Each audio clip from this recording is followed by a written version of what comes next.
Bonjour tout le monde. Aujourd'hui, on va parler de l'utilitarisme. J'ai choisi ce thème parce qu'il est dans la continuité de ma précédente vidéo sur Épicure, et je me suis rendu compte que il y avait beaucoup de choses que j'aurais pu ajouter en fait sur le lien entre épicurisme et utilitarisme.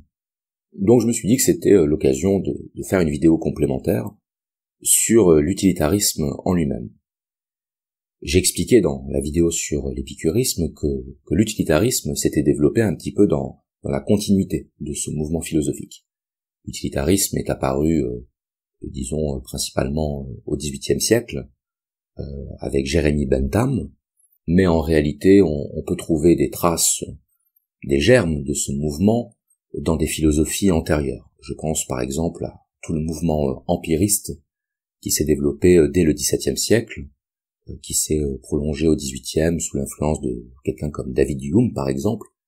Et dans l'empirisme, on trouve ce qui va féconder la pensée utilitariste. Alors, qu'est-ce que c'est que l'empirisme déjà pour commencer? Bon, alors, le mot empirisme peut paraître un peu trompeur. Ça n'a rien à voir avec la notion d'empire.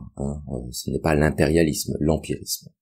Le mot empirisme, ça vient du grec empereia, qui signifie le fait d'éprouver, le fait de ressentir. Mais il faut entendre le mot ressentir au sens littéral, c'est-à-dire ce qui atteint nos sens, notre sensorialité. Ce n'est pas le fait de ressentir au sens purement émotionnel. Donc l'empirisme, c'est une doctrine philosophique qui considère que toute connaissance part de la sensation.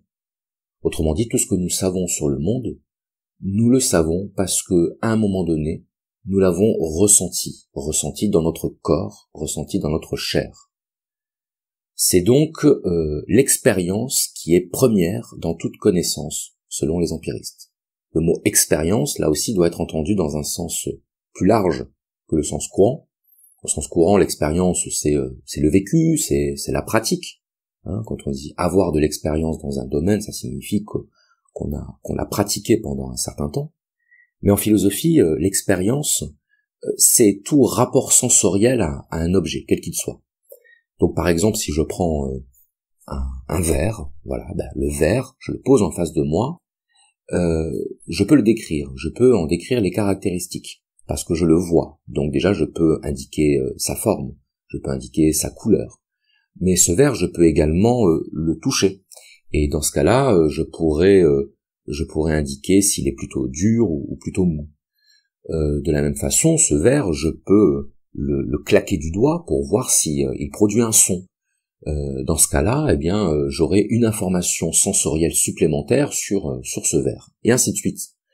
Autrement dit, l'expérience, c'est tout ce qui me permet de connaître un objet par l'intermédiaire de mes sens. Et pour les empiristes, toute connaissance démarre par l'expérience, démarre par le contact sensoriel.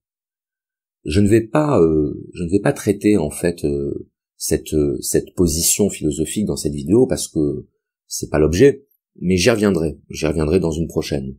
C'était simplement pour indiquer que l'utilitarisme prend acte de ce postulat de l'empirisme, qui est que finalement tout démarre du corps, tout part du corps.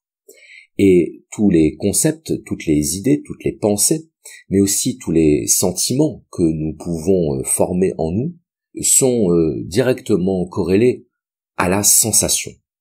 La sensation, c'est ce qui est premier dans le rapport à l'objet. Une fois qu'on a compris que l'utilitarisme démarrait avec l'empirisme, on peut maintenant aller un petit peu plus loin.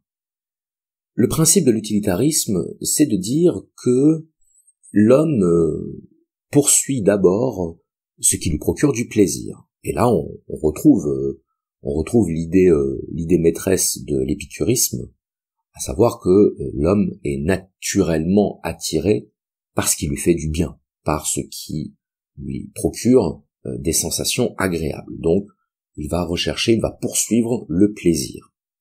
Et à l'inverse, il va se défier, se détourner de tout ce qui est cause, de tout ce qui peut être cause de malheur, de souffrance, de douleur. En ce sens, on pourrait dire que l'utilitarisme est basé sur un réalisme anthropologique. Qu'est-ce que ça veut dire? Ça veut dire que l'utilitarisme ne cherche pas à se cacher les yeux devant la nature humaine.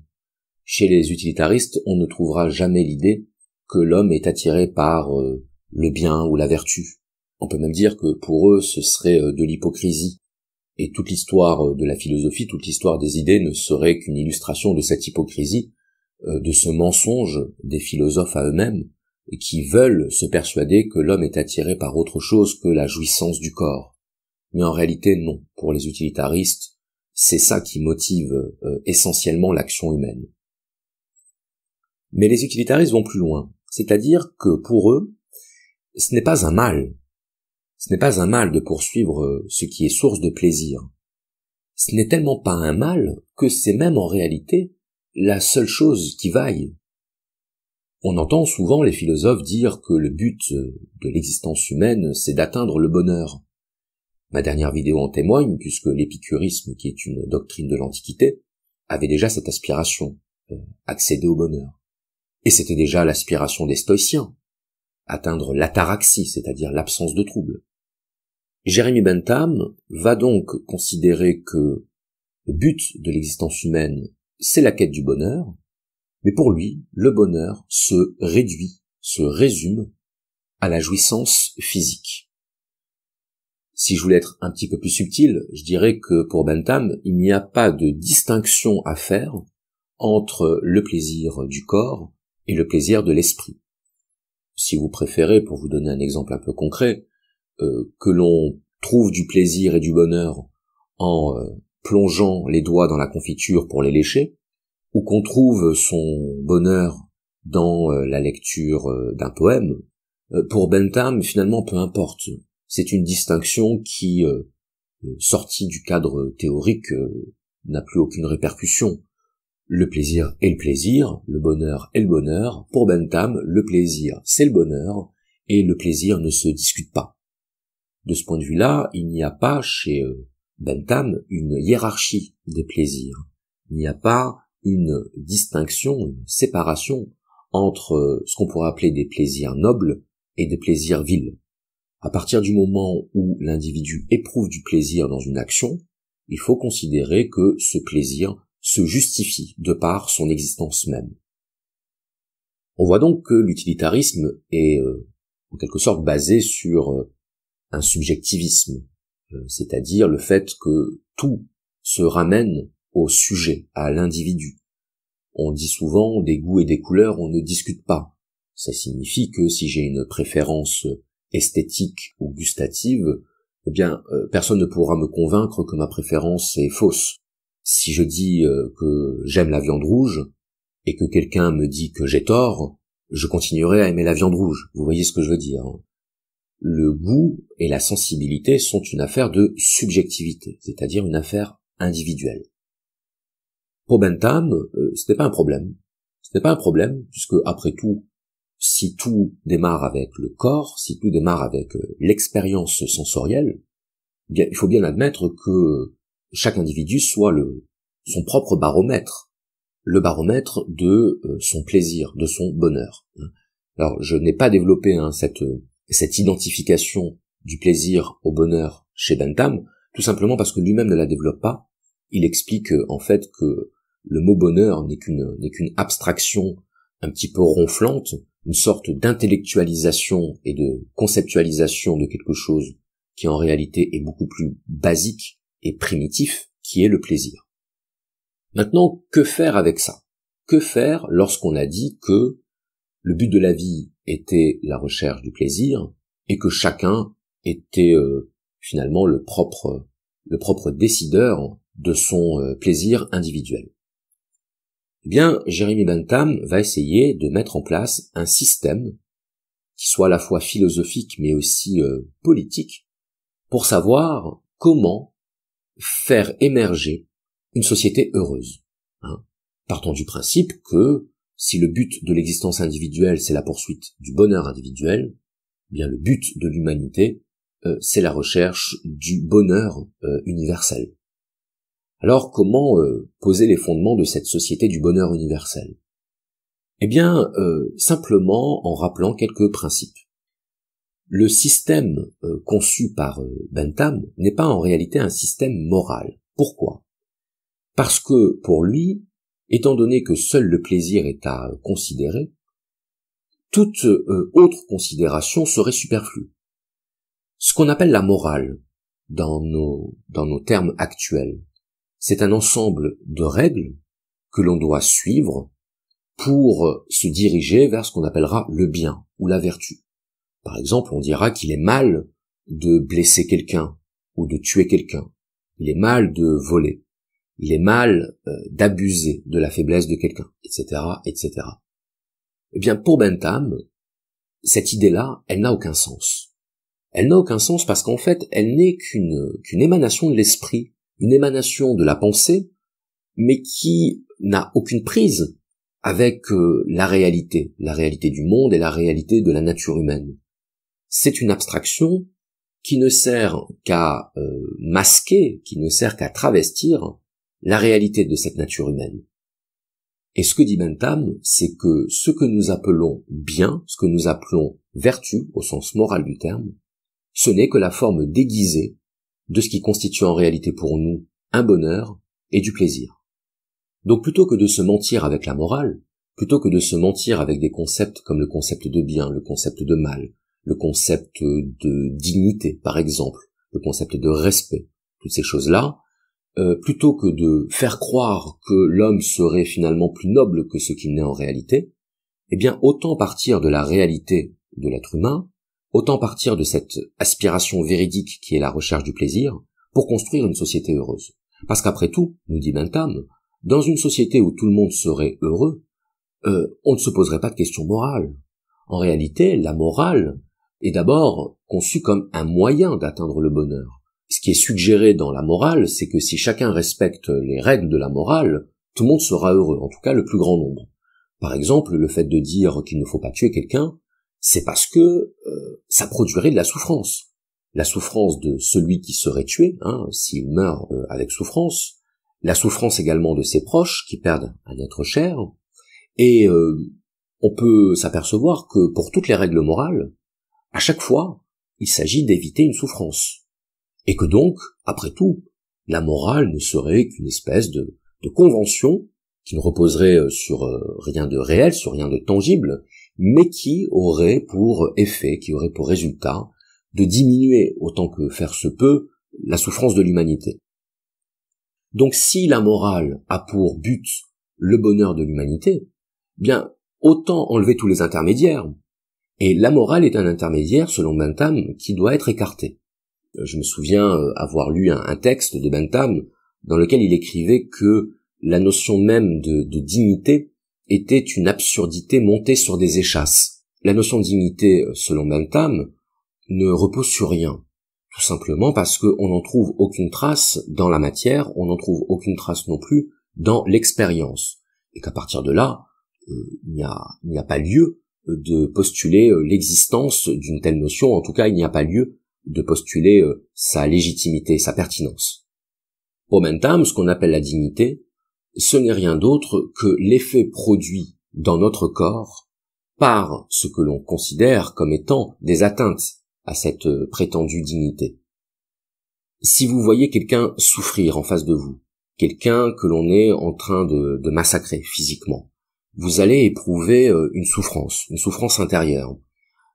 Cette souffrance, on peut l'associer au phénomène d'empathie, qui est un phénomène qu'étudient certains scientifiques, notamment certains neurologues, et qui explique que en réalité l'empathie est une réaction physiologique, presque une réaction de survie, puisque on ne peut pas supporter l'idée de voir quelqu'un souffrir, puisqu'on sait très bien que cette souffrance, si elle nous arrivait, serait proprement insupportable. C'est donc un mécanisme de défense qui fait que la violence doit nous être fondamentalement désagréable parce qu'elle est une menace contre notre vie. Alors Bentham n'avait peut-être pas connaissance en fait de ces interprétations scientifiques, mais en tout cas, il avait vu juste dans le fait qu'on peut expliquer d'un point de vue physiologique des choses qui, jusqu'alors, ne pouvaient être expliquées qu'à partir du concept. Et le concept de dignité humaine a longtemps été considéré comme une sorte de postulat moral, mais sans qu'il y ait de fondement matériel et expérimental à ce concept. C'est ça que, en fait, a pointé Bentham, à une époque où les concepts, notamment de la théologie, mais aussi de la philosophie et de la morale, étaient considérés comme des évidences qu'on ne remettait pas en cause. Bentham a décidé de dire, ces concepts-là sur lesquels l'humanité fonctionne depuis des siècles et des siècles, on va montrer qu'ils ne reposent sur rien, on va partir du principe que ce que recherche l'homme, c'est bien le bonheur, mais que ce bonheur-là n'est pas une abstraction, mais une réalité corporelle, une réalité sensorielle et physique, et on va donc prendre un raccourci. On va arrêter de prendre des détours, on va arrêter de prendre des chemins tortueux et sinueux pour nous conduire à quelque chose qu'on ose à peine timidement nommer, et on va aller droit au but, on va aller droit à l'objectif. L'objectif, c'est d'atteindre le bonheur, et le bonheur, c'est un maximum de jouissance physique. Partant de cette conception, on appellera bonheur la somme de toutes les jouissances physiques, et le but de l'existence humaine, c'est d'éprouver un maximum de jouissance. La devise de l'utilitarisme, c'est le plus grand bonheur pour le plus grand nombre. Alors vous voyez quand même que cette devise montre bien que l'utilitarisme n'est pas, à proprement parler, un individualisme, puisque un individualisme conséquent devrait dire le plus grand bonheur, mais chacun pour soi.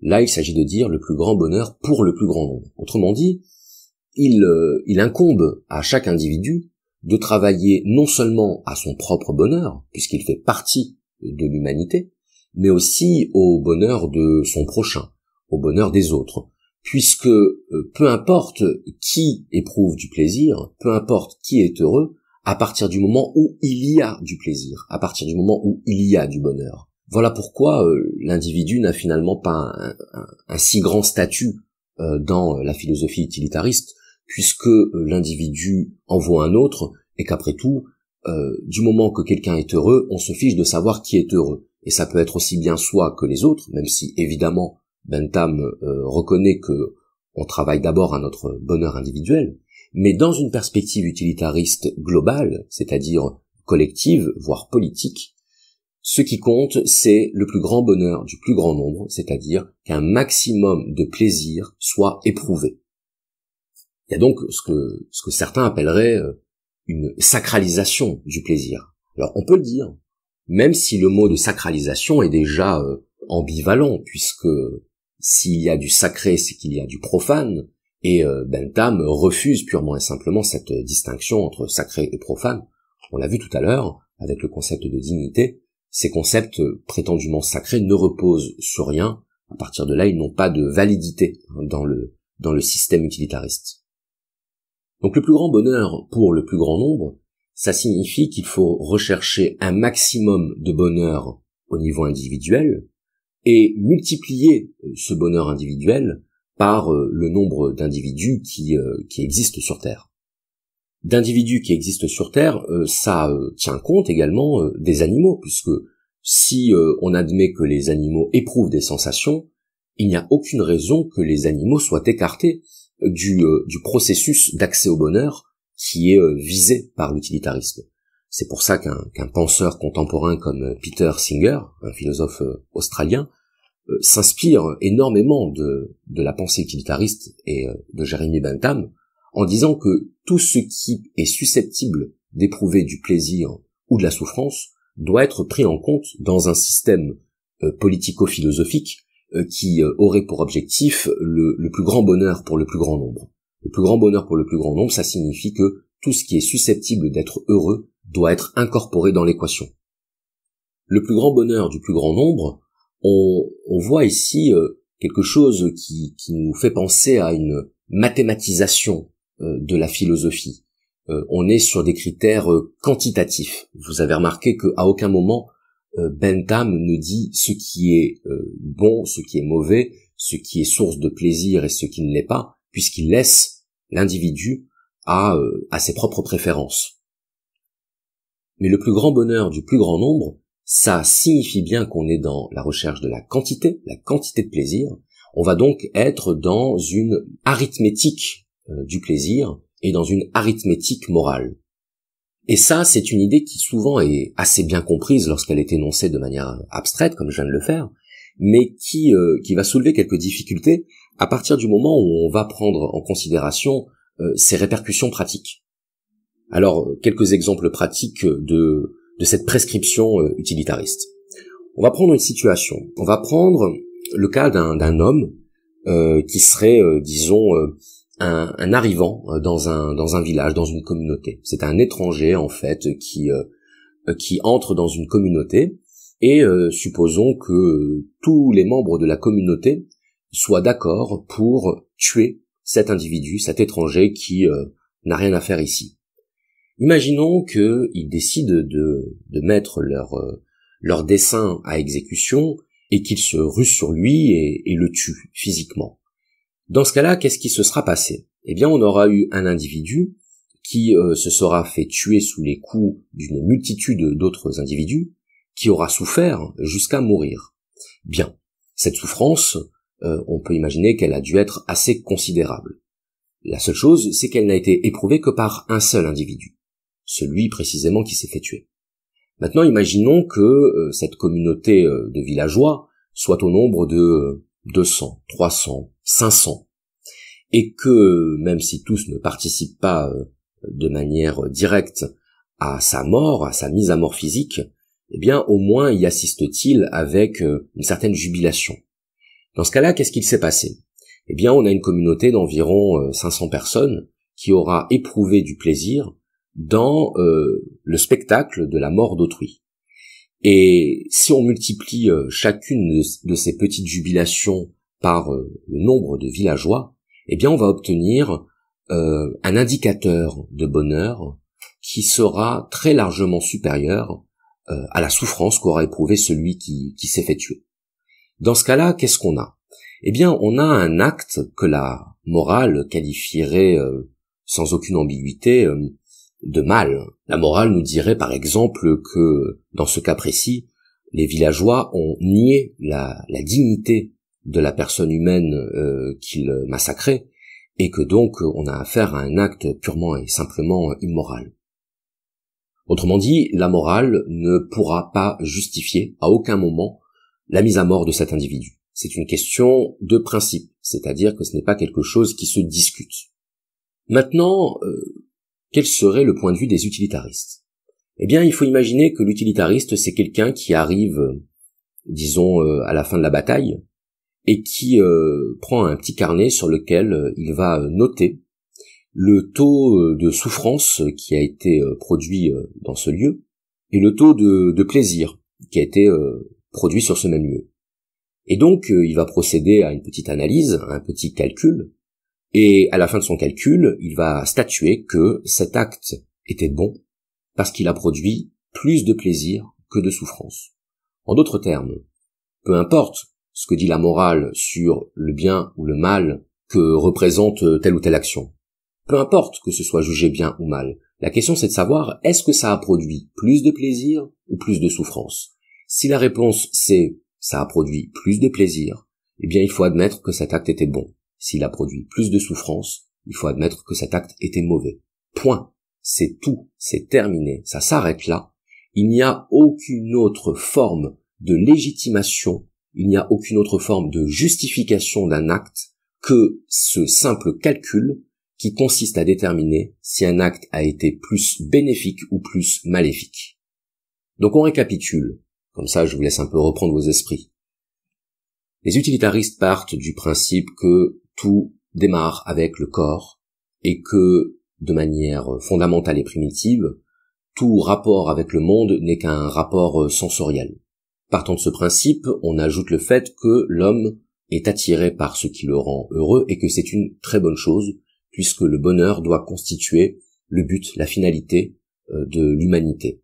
Bentham ne prend pas vraiment la peine de justifier ce postulat, tout simplement parce que pour lui, ce postulat se justifie par lui-même et de lui-même.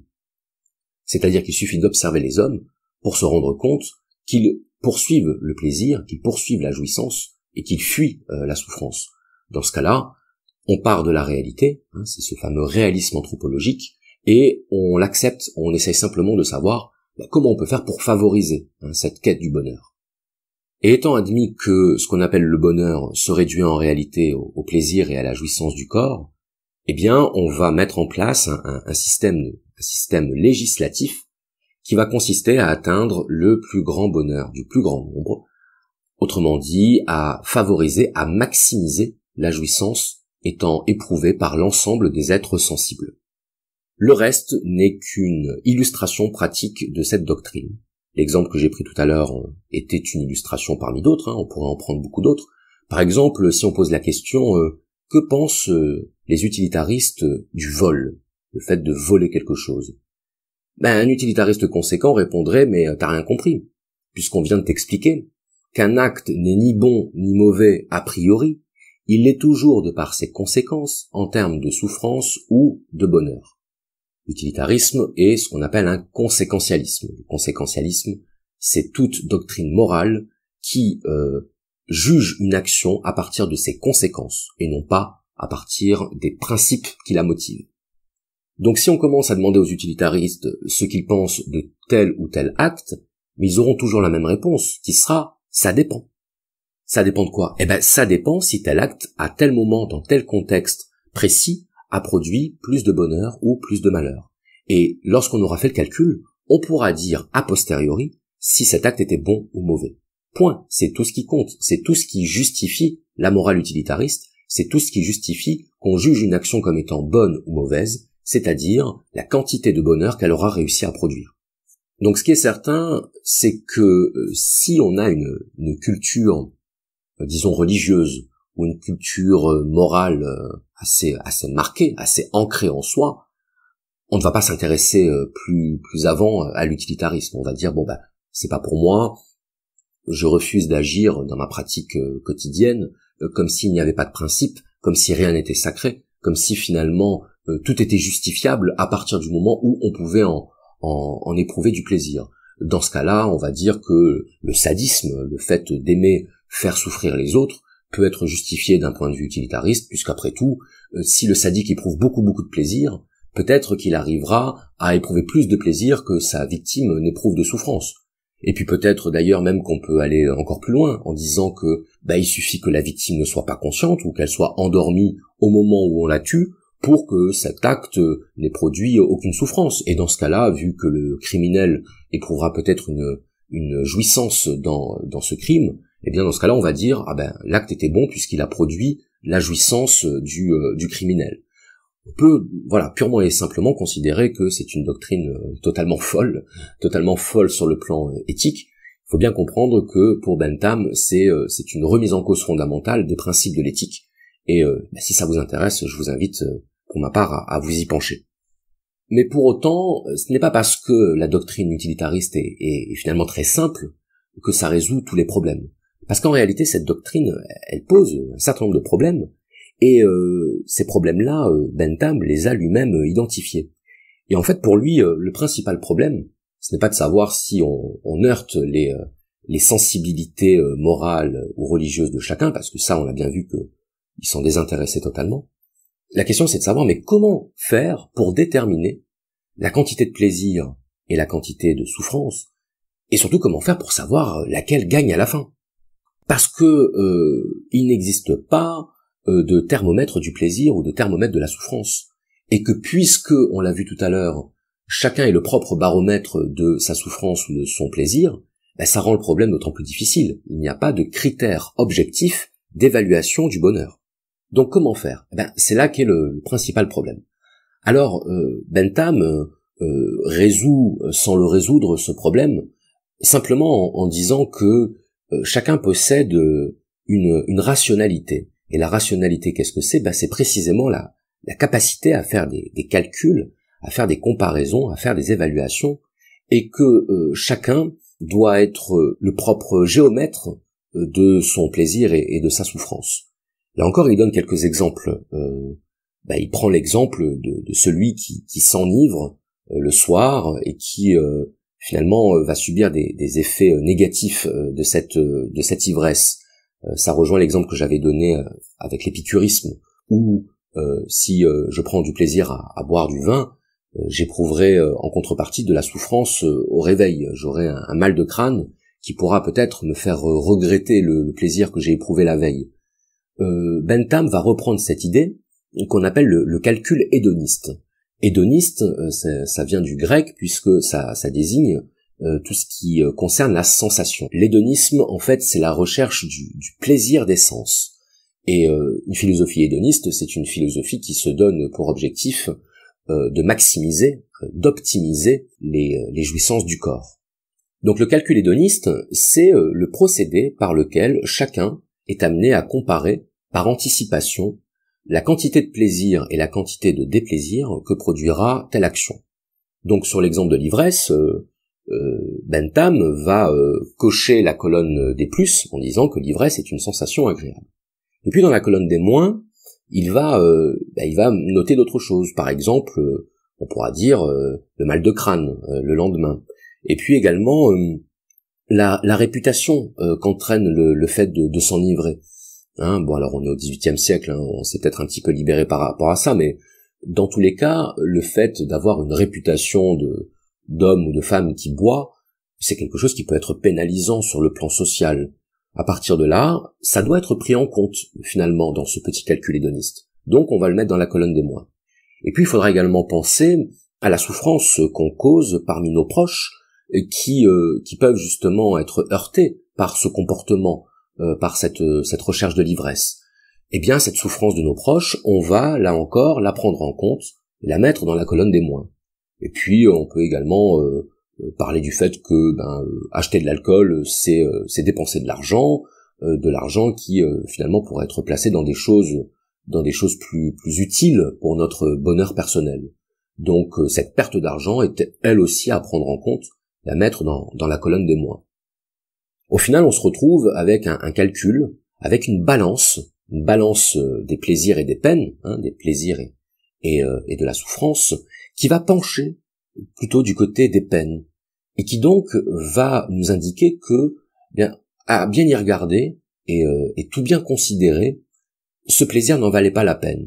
Il n'en valait pas la peine, pourquoi ? Parce qu'il a finalement produit plus de conséquences négatives en termes de bonheur que de conséquences positives. Et à partir de là, on va considérer que s'enivrer n'est pas une bonne idée. S'enivrer est quelque chose qui doit être écarté d'un point de vue utilitariste. Donc vous voyez que on n'est pas parti d'une conception morale a priori sur l'ivresse.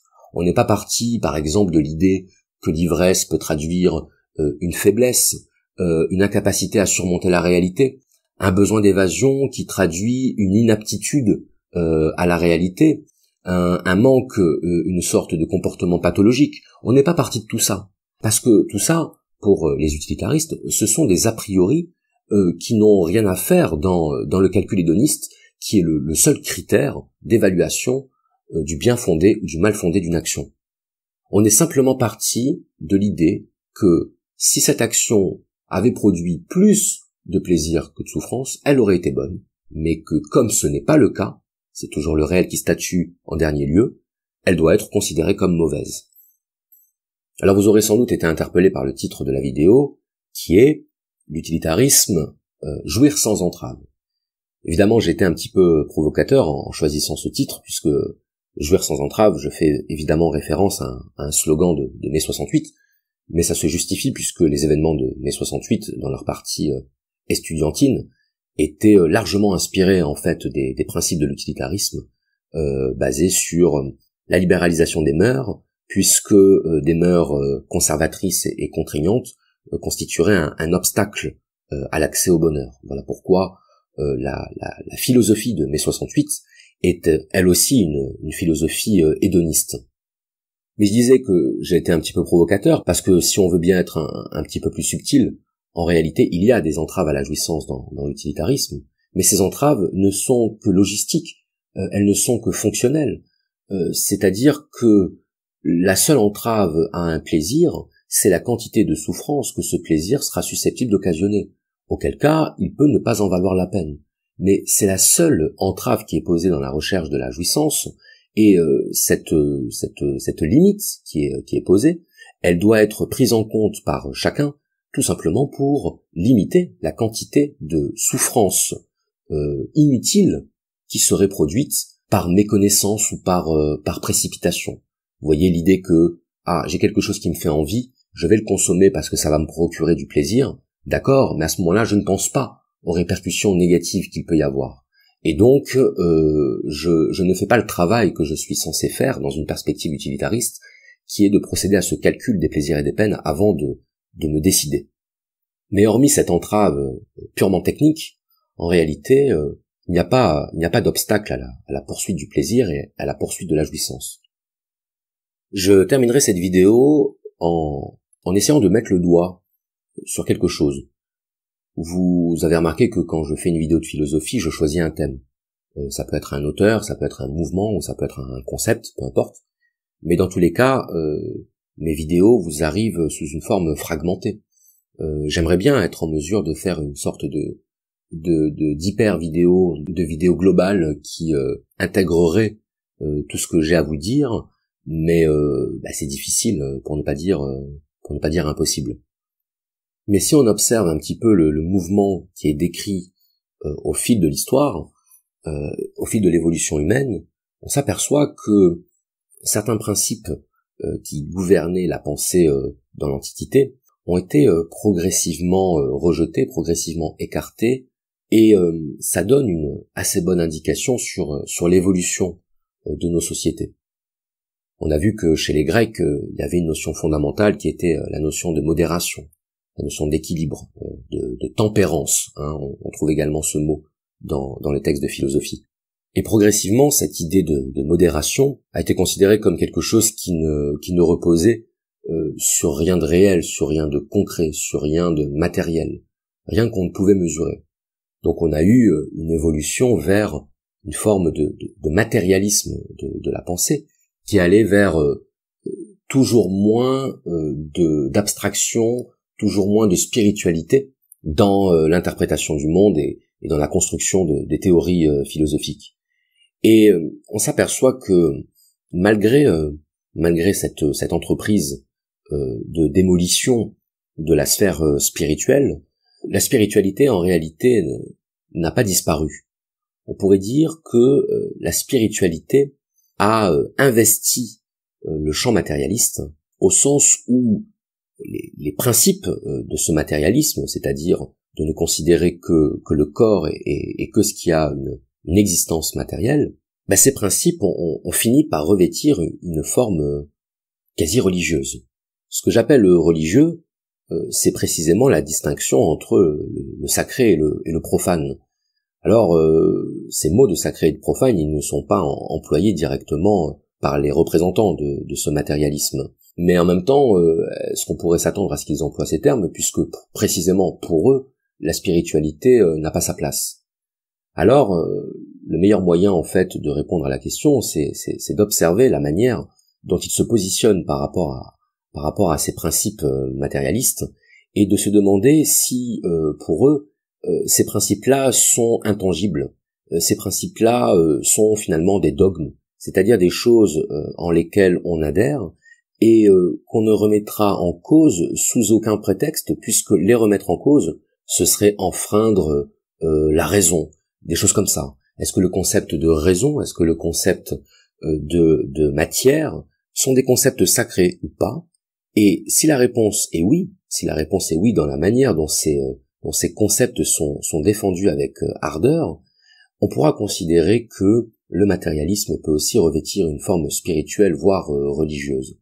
Et si, à l'inverse, on observe que ces concepts, ces principes du matérialisme peuvent être discutés, peuvent être contestés, peuvent être contredits sur le plan de l'argumentation philosophique, dans ce cas-là, on pourra considérer que ce matérialisme n'a pas une forme religieuse et qu'il peut être débattu en tant que position philosophique. Voilà, j'avais envie de conclure sur cette interrogation et en espérant que cette vidéo vous aura intéressé, je vous rappelle que vous avez le devoir absolu, de vous abonner à ma nouvelle chaîne, Le Précepteur, le lien est dans la description, Et je précise que vous avez le devoir tout aussi absolu de partager vos réactions dans les commentaires. Et j'ose espérer que, entre commentateurs, vous saurez vous répondre les uns aux autres, vous saurez vous considérer les uns les autres, et peut-être faire émerger des pistes de réflexion qui me feront avancer et qui me donneront des idées de nouvelles vidéos. Je vous remercie pour votre attention, je vous dis à très bientôt.